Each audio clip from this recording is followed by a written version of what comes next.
Just এই ফোনটা একবার দেখুন, মানে এটার যে লুকস, এই ফোনটা বাংলাদেশে দুইটা কালার ভ্যারিয়েন্ট আসে, একটা আর এই একটা, মানে দেখতে জাস্ট ওয়াও। আমরা কথা বলছিলাম ভিভো Y22s স্মার্টফোন নিয়ে। তো শুধু চেহারা দিয়ে তো সবকিছু হয় না, চেহারার বাইরে ভিতরে আসলে কি রয়েছে সেগুলো জানার আছে। তো আমরা বলতে পারি অ্যারাউন্ড 20K এর আশেপাশের স্মার্টফোন নিয়ে কথা বলছি। আর এই হচ্ছে এর বক্সটা, চলো একটু খুলে দেখা যাক। ভিতরে স্মার্টফোন পেয়ে যাবেন, যদিও আমি অলরেডি আগে আনবক্স করে নিয়েছি। আর এই হচ্ছে কেস, সিলিকন কেস, কাগজপত্র আছে কিছু, চার্জার পাওয়া যাবে, সিম এজেক্টর, ইয়ারফোন টেয়ারফোন পাওয়া যায়নি, ওগুলো থাকলে ভালোই হতো। ওহো, গেল কারেন্ট চলে, দূর আর শুটেই করা হবে না। এই হচ্ছে অবস্থা, কখন কি যে কারেন্ট চলে যাবে মানে আমরাও বুঝতে পারি না, বলতে পারি না। তো কারেন্ট আসে 1 ঘন্টা পরে, এরপরে খাওয়া দাওয়া করে আমি আবার একদম সব কিছু চেঞ্জ করে চলে আসলাম।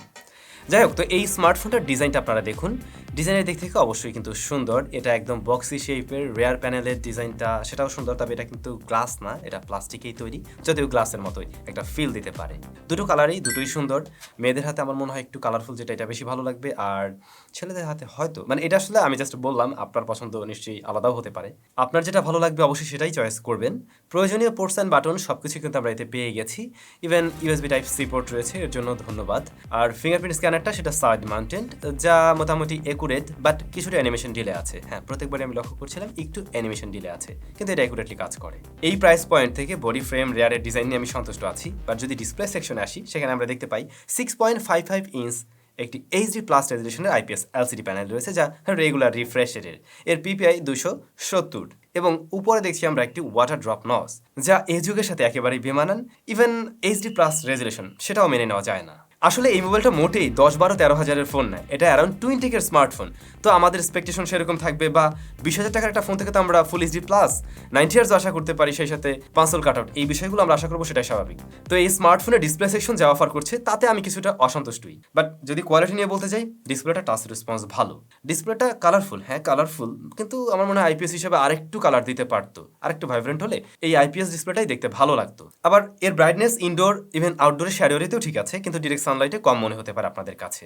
আর চিন বেজেল সেটা অ্যাভারেজের কাতারে না হয় আমি রাখলাম, বাট ডিসপ্লের এই ওয়াটার ড্রপ নস আর এইচডি প্লাস রেজুলেশন, এই বিষয়গুলোর দিকে অবশ্যই একটু বিবরণ নজর দেওয়া উচিত ছিল। ইন ফিউচারে আমার মনে হয় এই জিনিসগুলো ঠিকঠাক করে আসলে ভালো হবে। স্মার্টফোনটি রান করছে ফান্টাস 12 বেসড অন অ্যান্ড্রয়েড 12-এ। এর প্রসেসর হিসাবে কোয়ালকম স্ন্যাপড্রাগন 680, যা মূলত 6nm এর একটি প্রসেসর।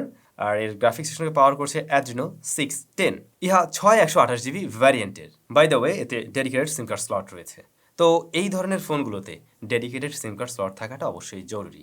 এখন কোয়ালকম স্ন্যাপড্রাগন 680, এটা নিয়ে নতুন করে একদম ঘটা করে বলার কিছু নেই, এটা আমরা প্রিভিয়াসলি অনেক স্মার্টফোনের সাথে ব্যবহার করে আসছি। ইভেন আমরা জানি এটা entry level to mid range বাজেটের স্মার্টফোনে থাকে, এই স্মার্টফোনে আমরা তাই পেয়েছি।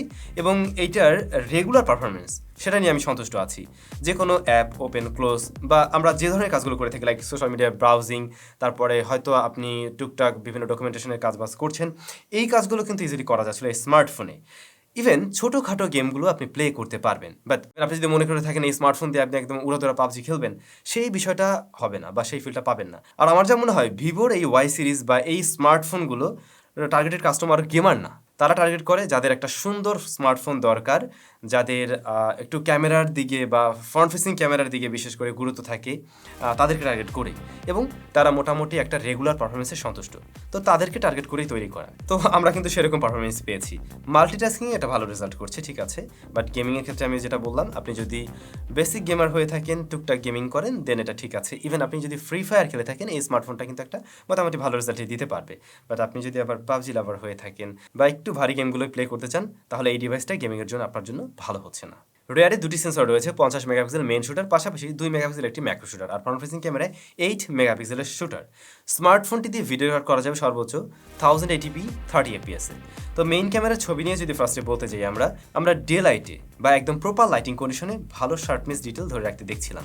কিছু কিছু ছবির ক্ষেত্রে আমরা একটু কালার টোনটা শিফট করতে দেখছি, এমনকি কখনো মনে হয়েছে কালার বুস্ট আপ করছে, কখনো আবার কেন যেন মনে হলো একটু ওয়াশড আউটও লাগছে। আমি জানি না এটা হয়তো লাইটিং কন্ডিশনের কারণে হয়েছে। এখানে ভিভো চাইলে আরেকটু বেটার প্রসেসিং নিয়ে আসতে পারে। আর ডাইনামিক রেঞ্জ সেটা অ্যাভারেজের কাতারে রাখা যায় যদি আমরা অ্যারাউন্ড 20K স্মার্টফোন হিসেবে কম্পেয়ার করতে চাই।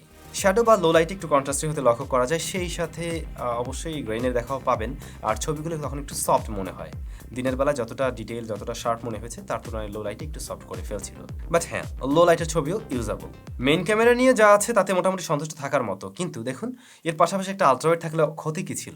এখানে রয়েছে একটা 2 মেগাপিক্সেলের ম্যাক্রো শুটার, যা একেবারে দুধভাত সেন্সর। তো এখানে আমি অবশ্যই আলট্রাওয়াইড সেন্সর মিস করছি, যেটা এই বাজেটে আশা করা যায়। আর যদি আসি ফ্রন্ট ফেসিং ক্যামেরায়, সেখানে আমরা দেখতে পাই 8 মেগাপিক্সেলের শুটার। ভিভোর ক্যামেরা সেলফি লাভারদের পছন্দ হবে, যদিও এটা 8 মেগাপিক্সেলের রেজলিউশনের দিক থেকে একটু পিছিয়ে থাকবে, ডিটেল কিছুটা কম নেয়, বাট স্টিল আমার মনে হয় সেলফি লাভারদের এর ছবি পছন্দ হবে। একটু ব্রাইট করে দেয়, স্কিন টোন গ্লো করতে থাকে, এরকম একটা বিষয় আছে। বাট লো লাইটে অনেকটাই সফট করে ফেলছিল এর ফ্রন্ট ফেসিং ক্যামেরা। আর ডাইনামিক রেঞ্জটাও ফ্রন্ট ফেসিং ক্যামেরা আরেকটু বেটার হতে পারতো। দেন যদি আসি এর ভিডিওতে 1080p 30fps, আমি বলছিলাম ভিডিও একেবারেই অ্যাভারেজ ছিল। আমার যা মনে হয় শুধুমাত্র ডে লাইটের বা প্রপার লাইটের ভিডিও আপনি কাজে লাগাতে পারবেন। তো ক্যামেরা সেকশনে আমি এটাই বলবো, ভিভো চাইলে রিয়ারে কিন্তু একটা 8 মেগাপিক্সেল আলট্রাওয়াইড শুটার দিতে পারতো। এর বাইরে আর শুটার দরকার ছিল না, বরঞ্চ ওটাই কাজে লাগতো। তাহলে আমরা এই সেটআপটাকে মানে এই বাজেটে ঠিকঠাক বলতে পারতাম। দেন আসছি ব্যাটারিতে। 5000 mAh এর ব্যাটারি রয়েছে স্মার্টফোনে, এবং বক্স আপনি পেয়ে যাবেন 18 ওয়াটের চার্জার, যা দিয়ে ফোনকে ফুল চার্জ করতে অ্যারাউন্ড 2 আওয়ার্সের মতো লেগে যায়।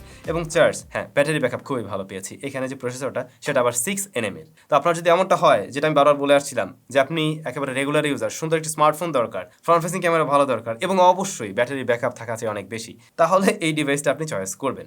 শেষ করবো, তবে সাউন্ড কোয়ালিটি মনে হয় মিস করে ফেললাম। হ্যাঁ, এটার সাউন্ড কোয়ালিটি ভালো, ইভেন ফুল ভলিউমে আমরা এই ডিভাইসে কোনো ডিস্টরশন পাইনি, ক্লিয়ার একটা সাউন্ড পাওয়া যাবে, এবং এর ভলিউম লেভেলও ঠিকঠাক আছে।